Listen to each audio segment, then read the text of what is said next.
दोस्तों, इसराइल ने गजा पर बमबारी भले ही वक्फे वक्फे से रोकी हो, हालांकि होना तो चाहिए था कि लगातार वो बमबारी रोक दे चूंकि सीजफायर लागू है और कुछ ऐसे वाकयात छिटपुट होने चाहिए थे, लेकिन ऐसा लग रहा है जितनी बार खिलाफ वर्जी इसराइल की तरफ हो चुकी है जंग बंदी की, कि ऐसा लग रहा है कि जंग बंदी नहीं है बल्कि कभी कभी जंग रुक जा रही है, कभी कभी जो है हमले रुक जा रहे हैं। लेकिन इसी बीच एक बड़ी खबर आपको दे दे रहे हैं, यमन, जी हां, वही यमन जहां के हौसियों ने इसराइल के नाक पे दम कर रखा था।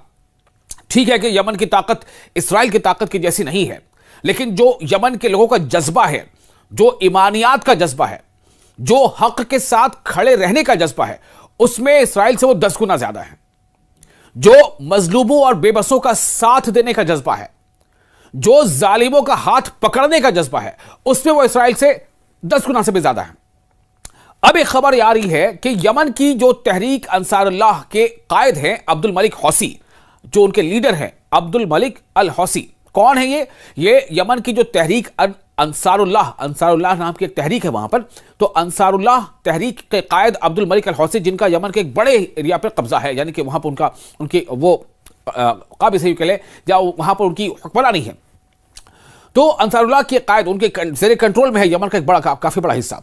इसके जो कायद है अब्दुल मलिक अल हौसी ने यौम शुहदा की मुनासबत से दिए गए एक खिताब में कहा है कि काबिज इसराइल के खिलाफ एक नई महाज आराई नागुजीर है, यानी बेहद जरूरी है, और इसके लिए तैयारी जारी रखना भी जरूरी है। अब जरा गौर से इस को समझने की कोशिश कीजिए। यमन की तहरीक अंसारुल्लाह के कायद अब्दुल मलिक अल हौसी ने यौम शुहदा की मुनासबत से एक खिताब में जो बातें कही हैं वो काफी अहम। वो ये कह रहे हैं कि काबिज इसराइल के खिलाफ एक नई महाज आराई, यानी एक नया मोर्चा बहुत जरूरी है, और इसके लिए तैयारी जारी रखना भी जरूरी है। दरअसल जिस तरह से हर कुछ अरसे के बाद इसराइल की तरफ से इस तरह की कार्रवाई होती रहती है, और जो मुबस्सिरीन कहते आ रहे हैं कि इसराइल ऐसे ही हर बार कुछ ना कुछ बहाने से वो इस तरह की चीजें होती हैं, और वो हर बार फलस्तीन के एक बड़े हिस्से पे फिर से वो काबिज हो जाता है, थोड़ा सा हटता है लेकिन फिर बड़े हिस्से पे काबिज हो जाता है। ये जो रविश है उसके खिलाफ करने का ये इशारा कर रहे हैं उन्होंने, यानी अब्दुल मलिक अल हौसी ने वाज़ेह किया है कि हम अगली लड़ाई के लिए बुनियाद इस तैयारी पर रख रहे हैं, और दुश्मन या जो भी इसमें मुलविस हो उसके खिलाफ मुकाबले के लिए तैयार रहना चाहिए। उन्होंने जोर देकर कहा, किसने? अब्दुल मलिक अल हौसी ने जोर देकर कहा कि हम यकीनन काबिज इसराइल के खिलाफ एक नई मुकाबलाबाजी की तरफ जा रहे हैं। चूंकि जिस तरह से यह देखा जा रहा है, आप देखिए दुनिया के तमाम बड़े मुल्कों की कोशिश से, जिसमें अमेरिका, ब्रिटेन, अरब ममालिक, तुर्की, ऐसे तमाम ममालिक शामिल रहे, उनकी कोशिश से मिस्र के शर्म अल शेख में जो सीज फायर को लेकर वहां पर एक आला सतही जो है वहां पर एक समिट हुई और सरबराही समिट हुई थी, तो उसमें तय होने के बावजूद, उसमें फरीकैन की तरफ से दस्तखत होने के बावजूद तकरीबन 60-70 बार अब तक इसराइल की जानिब से इस सीज फायर का वायलेशन हो चुका है। यानी इस सीज फायर को लागू हुए अभी 60-70 दिन हुए नहीं है, लेकिन इसकी खिलाफवर्जी 60-70 दफा हो चुकी है, और खासतौर से अलग अलग हिकमत अमली के साथ सीधी तौर पर कई बार इसराइली फौजी उसमें शामिल नहीं भी होते। 3 से 4 बार तो एयर स्ट्राइक कर दी है मशरकी गजा में, रफा के आसपास के इलाकों में, खान यूनिस में।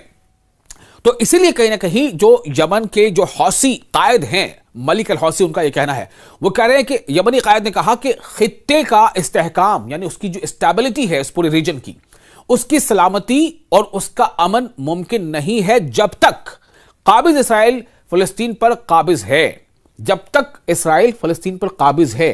क्योंकि आपको पता है ना कि फलस्तीन के एक बड़े हिस्से पर इसराइल का कंट्रोल है, और मांग लगातार ये उठ रही है, या हमास या दूसरी जो भी तंजीमें हैं, दरअसल वो ये चाहती हैं कि इसराइल ये कब्जा खत्म करे और फिलिस्तीन को अपने तौर पर आजाद रहने दे। इसी बात को लेकर के जो रेजोल्यूशन यूएन में पास हुआ था, जिसमें यह कहा गया था कि क्या फिलिस्तीन को एक अलग स्टेट, एक इंडिपेंडेंट स्टेट, एक कंट्री तस्वर किया जाए, माना जाए, तो उसको लेकर के जो वोटिंग हुई थी उसमें 193 में से 142 मुल्कों ने, यूएन के जो 193 मेंबर मुल्क है उनमें से 193 में से 142 मुल्कों ने इसके हामी भरी थी, इसके पक्ष में वोट दिया था। इसके हक में वोट दिया था। और उनमें उनमें नाम जर्मनी का भी शामिल है, उनमें नाम ब्रिटेन का भी शामिल है, उनमें फ्रांस का भी नाम शामिल है। और बहुत दबाव अमेरिका पर भी था, इंटरनल प्रेशर था कि अमेरिका भी उसको माने, हक करे। लेकिन उसमें जो उसकी मुखालफत में जो वोटिंग हुई थी उसमें से 10 मुल्कों ने उसकी मुखालफत की थी। 193 में से 10, उन 10 में से जाहिर है कि इसराइल तो खुद था ही और खुद अमेरिका भी था। तो इसीलिए कहीं ना कहीं ये बात कही जा रही है कि जब तक, उनका कहना है अब्दुल मलिक अल हौसी का, कि इस पूरे खित्ते में अमन कायम तब तक नहीं हो सकता जब तक इसराइल पूरी तरह से फलस्तीनी कब्जे को खत्म कर दे। ठीक है ना? जब तक इसराइल फलस्तीन पर कब्जे को खत्म नहीं करता तब तक इस खित्ते में अमन सलामती वो मुमकिन नहीं है। उन्होंने कहा है कि हमारी उम्मत के खिलाफ सेहूनी साजिशों को अमली तौर पर आगे बढ़ा रहा है कौन? ये इसराइल ऐसा कर रहा है। अब्दुल मलिक अल हौसी का ऐसा कहना है। उन्होंने मजीद कहा कि काबिज इसराइल गजा में जंग बंदी की खिलाफ वर्जी जारी रखे हुए कत्ल और मुहासरा कर रहा है। दरवाजा जो है यानी कि रफा बंद कर दिया, जो रफा के पास जो एंट्री है, रफा के पास जो एंट्री है उसको उसने बंद कर रखा है। जब मर्जी हुई थोड़ा खोला। यहां तक कि जो ह्यूमैनिटेरियन एड लिए हुए जो ट्रक्स जो गजा में एंटर होना चाहते हैं उनकी तादाद भी बहुत ज्यादा नहीं बढ़ी है, बहुत मामूली बढ़ी है। जबकि यूएन की एजेंसी कई बार कह चुकी है कि अभी भी हजारों गजा के बच्चे भूखे सोने पर मजबूर हैं, अभी भी ताहाल की यह बात है। ऐसे में ह्यूमैनिटेरियन एड्स के साथ वाले जो ट्रक्स हैं, अलग अलग एनजीओज के, खुद यूएन की एजेंसीज के, अलग अलग मुल्कों के, उन्हें पूरी तरह से गजा के अंदर जाने की इजाजत इसराइल जो है नहीं दे रहा, रोक रहा है। तो इसको ये कहा, ये इस पर उनका इशारा है कि जो रफा के जो एंट्रेंस है उसको बंद कर रखा है और इमदाद रोक रहा है। अब्दुल मलिक अल हौसी ने कैदियों के मामले पर भी बात की और कहा कि काबिज दुश्मन की उनके खिलाफ रवा रखी गई वहशियाना हरकत अभी भी जारी हैं और मुर्दा अजसाम यानी जो डेड बॉडीज हैं, मुर्दा अजसाम, जिस्म का प्लूरल अजसाम, मुर्दा अजसाम ने बाज कैदियों पर किए गए तशद्दुद की मुहीब तस्वीर पेश की है। यानी जो इसराइल ने जो डेड बॉडीज हमास को या फिलिस्तीन को के हवाले की हैं, उन डेड बॉडीज को जो तय हुआ था कि हमास भी जो है उन हॉस्टेजेस की डेड बॉडीज को जिनकी मौत हो गई है इसराइल को वापस करेगा। उसके बदले में फिलिस्तीनी जेलों में बंद जो फिलिस्तीनी हैं, जो गजा के लोग हैं, उनकी जो डेड बॉडीज हैं उनको भी जो है इसराइल वापस करेगा। तो जिस तरह की उसकी जो हैयत देखने को मिली है और जिस हाल में उसने वापस किया है इसराइल ने फिलिस्तीनी की डेड बॉडीज को, वो काफ़ी रोंगटे खड़ी कर देती है और ये एहसास कराती है कि किस तरह उन लोगों के साथ टॉर्चर हुआ है। तो उन्होंने कहा कि उन्होंने दुश्मन को इंतहाई खूनी और खतरनाक करार दिया, अब्दुल मलिक हौसी ने, और इसकी नजरियाती बुनियाद को इंतहाई खतरनाक बताया।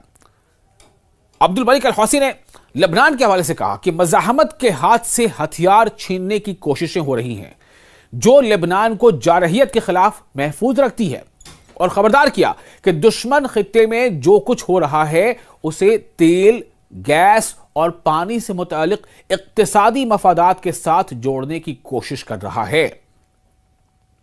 उन्होंने इस बात को खबरदार किया है। उन्होंने अपना खिताब इन अल्फाज के साथ खत्म किया कि हम एक ऐसे उम्मत हैं, हम एक ऐसी उम्मत हैं जिसे निशाना बनाया जा रहा है, चाहे हम पसंद करें या ना करें, और हमें इसके खिलाफ सिर्फ जिहाद ही बचा सकता है। यह अब्दुल मलिक अल हौसी का कहना है। उनका क्या कहना है? उनका यह कहना है कि हम एक ऐसी उम्मत हैं जिसे निशाना बनाया जा रहा है, चाहे हम पसंद करें या ना करें, और हमें इसके खिलाफ सिर्फ जिहाद ही बचा सकता है, न कि खौफ व सरेंडर। यानी खौफ और सरेंडर हमें नहीं बचा सकता। यानी वो इशारा कर रहे हैं कि जो लेबनान में कोशिशें हो रही हैं कि डिजार्म किया जाए, जो गजा में कोशिशें हो रही हैं कि फ़लस्तीनी जो हमास के जो लोग हैं उन्हें डिजार्म किया जाए, हथियार डलवाए जाए, उनका कहना है कि ये हमें नुकसान पहुंचाएगा और दुश्मन हमें और ज़्यादा आगे जाके परेशान कर सकता है। हमें अपने तहफ़्फ़ुज़ के लिए ये ज़रूरी है कि हमारी अपनी सिक्योरिटी हो। ये अब्दुल मलिक अल हौसी का कहना है।